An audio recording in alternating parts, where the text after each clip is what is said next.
आपको बता दें, ब्रिक्स फोरम में प्रधानमंत्री नरेंद्र मोदी ने आज संबोधन दिया और संबोधन देने के दौरान प्रधानमंत्री ने तमाम बड़ी बातें कही हैं। पीएम ने साफ कहा कि दुनिया के विकास का इंजन आने वाले समय में भारत होगा और भारत में जो बढ़ती अर्थव्यवस्था है वो लगातार नजर आ रही है और बहुत जल्द भारत जो है तीसरी बड़ी अर्थव्यवस्था बनने वाला है। 2047 तक विकसित देश बन जाएगा भारत। ये साफ तौर पर बड़ी बातें कही गई हैं प्रधानमंत्री नरेंद्र मोदी के द्वारा और ये वो तस्वीरें हम दिखा रहे हैं जो भारतीय मूल के निवासियों के साथ पीएम ने मुलाकात की।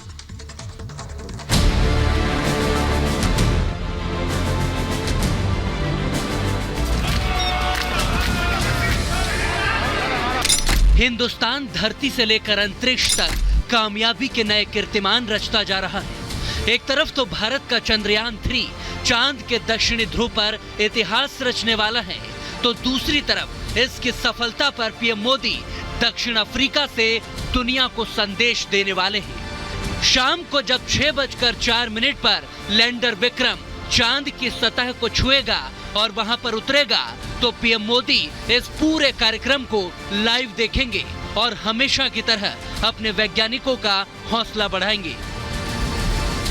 देश की स्पेस पे क्षमता बढ़ रही है तो देश की डीप सी मिशन में भी सफलता के साथ आगे चल रहा है। चंद्रयान की गति हो, मून मिशन की बात हो, विमेन साइंटिस्ट उसका नेतृत्व कर रहे हैं। पीएम मोदी 15वीं ब्रिक्स समिट में शामिल होने के लिए साउथ अफ्रीका के जोहानिसबर्ग पहुंच गए हैं, जहां उनका जबरदस्त स्वागत गार्ड ऑफ ऑनर के साथ किया गया। पीएम मोदी को रिसीव करने के लिए साउथ अफ्रीका के उपराष्ट्रपति खुद एयरबेस पहुंचे।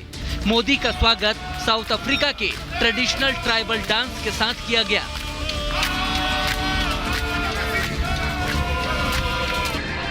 पीएम मोदी ने एयरपोर्ट पर भारतीय मूल के लोगों से भी मुलाकात की। मोदी को अपने बीच पाकर लोग काफी उत्साहित नजर आए। एक जीवन का अलग अनुभव है और पीएम को देखकर की जो ऊर्जा और उनका जो भाव था कहा नहीं जा सकता। उन्होंने हाथ मिलाया, बात की और आनंद आया। आप लाखों करोड़ों लोगों के आदर्श हैं, हम आपका स्वागत करते हैं। हमारे जो देश के सबसे बड़ा नेता है जिनको पूरा विश्व मानता है, आज वो आए, इसकी हमें खुशी है। और मोदी मोदी मोदी मोदी भारत माता की। हाथों में तिरंगा लेकर होटल के बाहर भी प्रधानमंत्री मोदी का बेसब्री से इंतजार हो रहा था और जैसे ही वो पहुंचे तो भारत माता की जयकार होने लगी।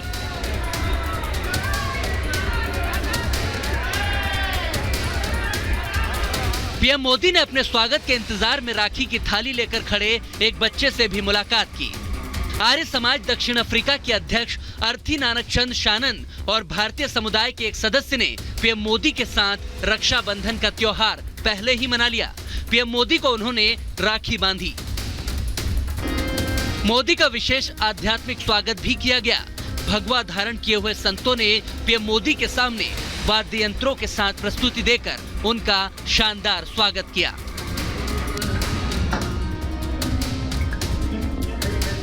मोदी का जहां शानदार स्वागत हो रहा है, उस ब्रिक्स संगठन में 5 देश शामिल हैं, जिनमें ब्राजील, रूस, भारत, चीन और साउथ अफ्रीका शामिल हैं। ब्रिक्स देशों की समिट हर साल होती है, जिसके लिए सभी देशों के लीडर्स इकट्ठा होते हैं। इसके लिए हर साल इन 5 देशों के बीच प्रेसिडेंसी और मेजबानी बदलती रहती है। जोहानिसबर्ग जाकर पीएम मोदी बिजनेस लीडर्स की बैठक में शामिल हुए। भारत के इंफ्रास्ट्रक्चर में बड़े पैमाने पर हो रहे निवेश से देश का परिदृश्य बदल रहा है। इस वर्ष के बजट में हमने इंफ्रास्ट्रक्चर के लिए लगभग $120 बिलियन का प्रावधान रखा है। इस निवेश के माध्यम से हम भविष्य के एक नए भारत की मजबूत नींव रख रहे हैं। भारत में विश्व का तीसरा सबसे बड़ा स्टार्टअप इकोसिस्टम है। भारत में इस समय 100 से भी अधिक यूनिकॉर्न है। आईटी, टेलीकॉम, फिनटेक, एआई और सेमीकंडक्टर्स जैसे क्षेत्रों में हम make in India, make for the world के विजन को आगे बढ़ा रहे हैं। जिस ब्रिक्स सम्मेलन में प्रधानमंत्री मोदी, जिनपिंग और पुतिन जैसे बड़े नेता शामिल हो रहे हैं, वो संगठन जाहिर तौर पर शक्तिशाली तो होगा ही, लेकिन इसके लिए कुछ आंकड़े भी आपको बता देते हैं। जैसे ब्रिक्स में दुनिया की जीडीपी का 30% हिस्सा है।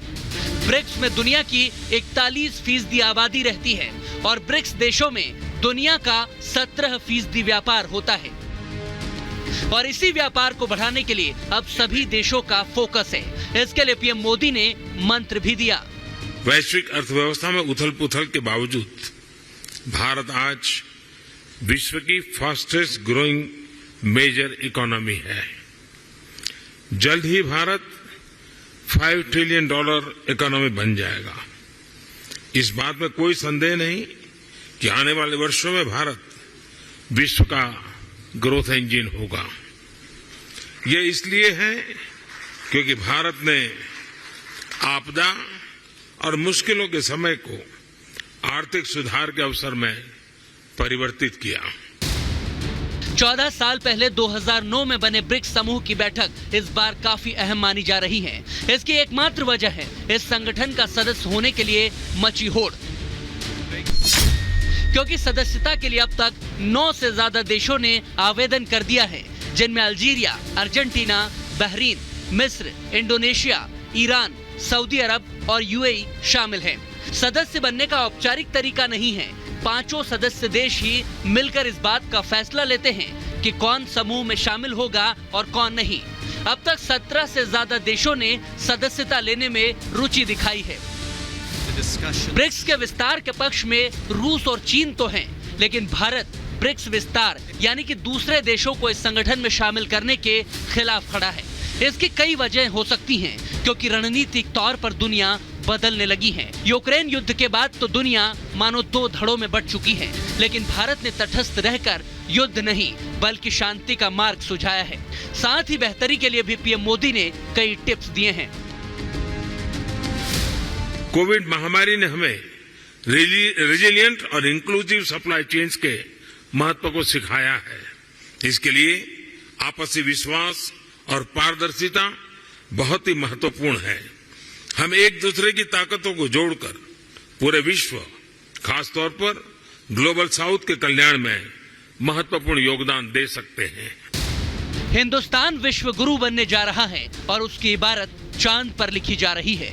चंद्रयान 3 के जरिए भारत अंतरिक्ष में बड़ा मुकाम हासिल करने वाला है, तो मोदी नीति से दुनिया में भी हमारा दबदबा और भी बढ़ता जा रहा है।